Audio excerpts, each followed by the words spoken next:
at the launch of its second report into alleged violation committed in the Arabian Peninsula state, where the internationally recognized government of President Abdurrabbu Mansur Hadi is fighting Houthi opposition forces. The group of eminent international and regional experts on Yemen insisted that there had been a pervasive lack of accountability.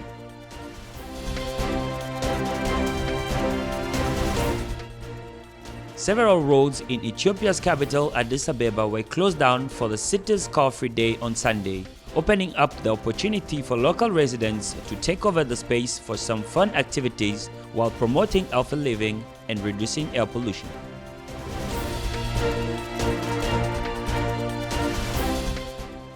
In Uganda, ambulance boats help save lives of the populations who live on the 7th island on the Lake Bunyoni. That's all for our top stories. Stay tuned for more details in this newscast. A UN envoy on Wednesday called on the United Nations to remain in Libya following a bombing in August that killed 3 staff members and injured 2 others. Gassam Salameh, UN Secretary General's Special Representative for Libya, prayed for a speedy recovery of the injured when addressing the Security Council. The United Nations will remain in Libya. Naturally, we will work to mitigate further the risk to our personnel and operations. But the tragic irony is that the worse the situation on the ground becomes, the greater the need for our presence, mediation efforts, and provision of humanitarian assistance. The envoy also urged the Libyan authorities to cooperate with the UN investigation into the incident to swiftly bring the perpetrators to justice.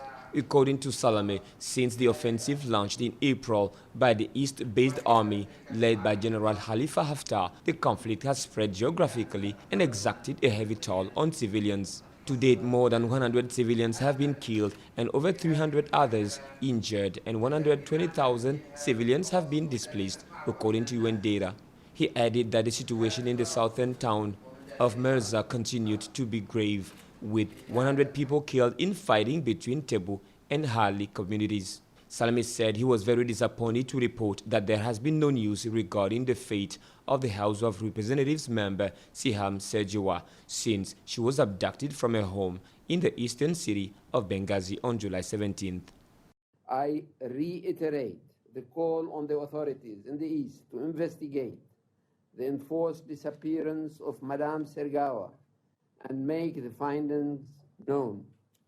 These authorities are responsible for the safety and security of the people under their territorial control, and they must take all necessary steps to clarify her whereabouts.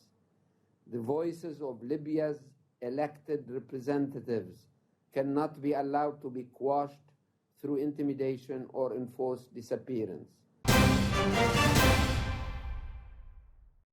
Kamel Jenoubi, chairperson of the group of eminent international and regional experts on Yemen, said all the parties to the conflict in Yemen are responsible for numerous violations of human rights, of international law and humanitarian law, and some of these violations may constitute war crimes. There are certain states who are well known to be supplying weapons. That includes the United States, it includes the United Kingdom, and it includes France, to name but 3. On the other side, it is reported that Iran may be supplying weapons to the Houthis. Describing what kind of daily terrors Yemenites had to face, Jenoubi noted that there was nowhere safe to hide in the war-torn country. Les bombardements, les frappes aériennes, the missiles, the airstrikes, the snipers that eat people going about their daily business, often without warning, and in places where there is no active conflict. It gives the impression that there is nowhere in Yemen that you can call safe or where you can hide.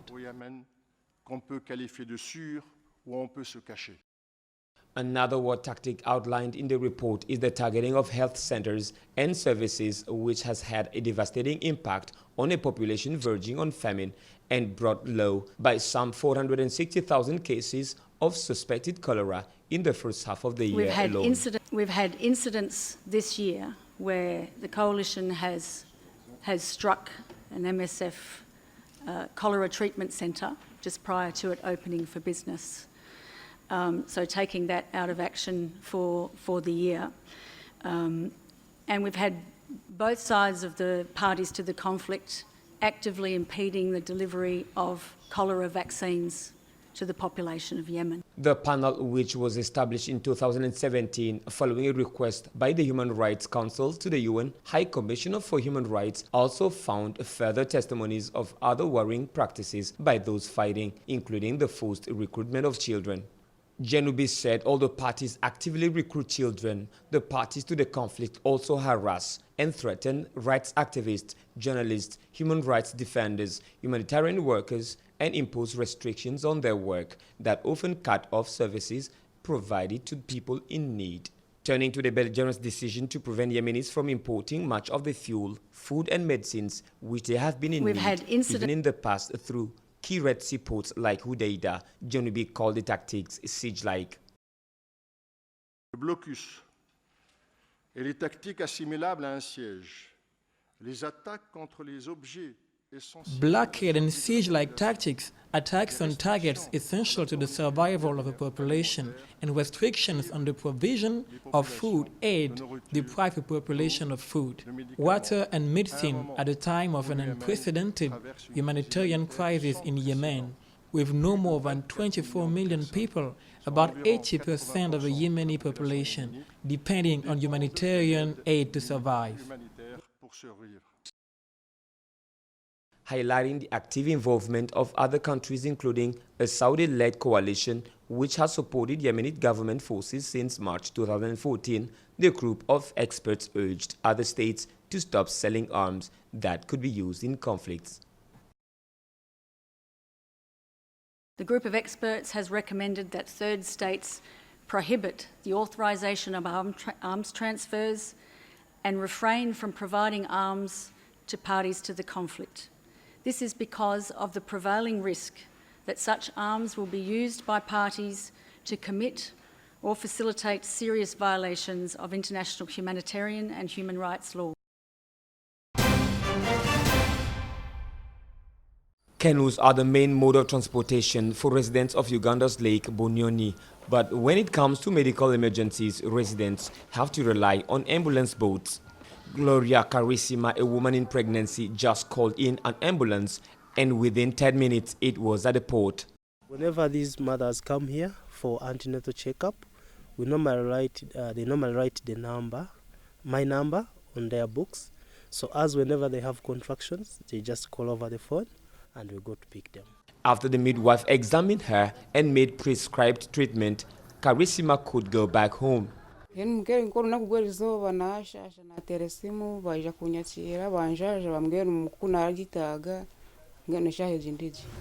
a period of 1 year, over 600 mothers have had access to healthcare using this boat ambulance.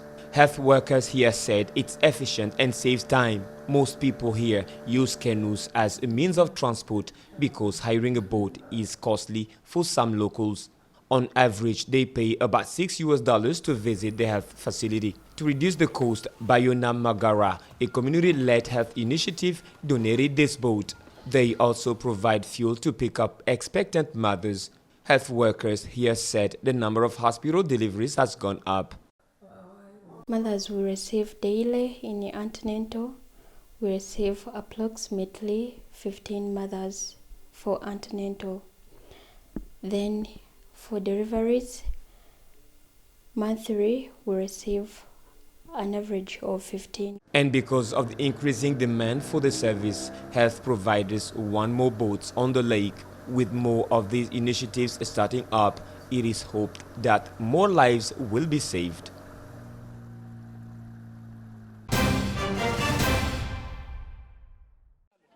Several roads in Ethiopia's capital Addis Ababa were closed down for the city's car-free day on Sunday, opening up opportunities for local residents to take over the space for some fun activities while promoting healthy living and reducing air pollution. The initiative began in December 2018, inspired by a similar idea launched in Rwanda 2 years previously. Since then, the Ethiopian capital has managed to make it into a monthly event which has continually grown in popularity. We can decrease those non-communicable diseases by doing sport. Okay, so Ethiopia must be develop the culture of doing sport minimum of once in monthly. Then we come to every week and daily and so on. Okay. Many youngsters revel in the chance to freely use the street as they please, with children such as Yasef Wanderson and his friend forming a football team to compete against other youngsters. We have 1 month a day, these car-free days, and we play football and cycling. Many others come to take part in the mass workout sessions, which are led by professionals. Local mother Zemi Yunus says the event has become therapeutic for her autistic son, Jojo. I come with my families, I come with Jojo, so this is a good therapy at the same time, you know, it's in an open air.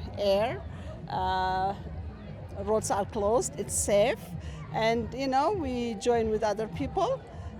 We share love, we share peace, we share, you know, so this is beautiful and we want to enjoy it. That's why I'm here. While not all Addis Ababa city residents have embraced the Car-Free Day, Ethiopia is determined to keep encouraging more to join every month and aims to roll out on the plan on other major cities. The country's air quality is considered as moderate by experts, but the Ministry of Health says with the fast-growing cities, air pollution could increase to irreversible levels if not checked. According to the World Health Organization, air pollution alone caused some 4.2 million deaths around the world in 2016.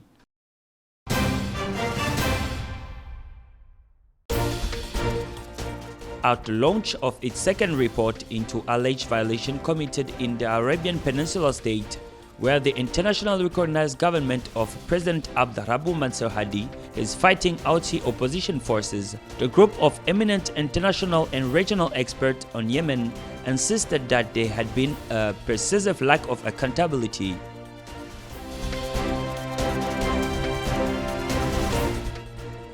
Several roads in Ethiopia's capital Addis Ababa were closed down for the city's Car-Free Day on Sunday, opening up the opportunity for local residents to take over the space for some fun activities while promoting healthy living and reducing air pollution.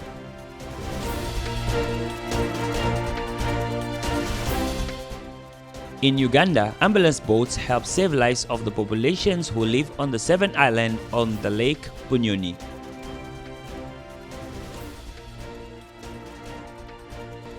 That's all for our newscast of the day. Stay tuned on Gabon 24 for further news.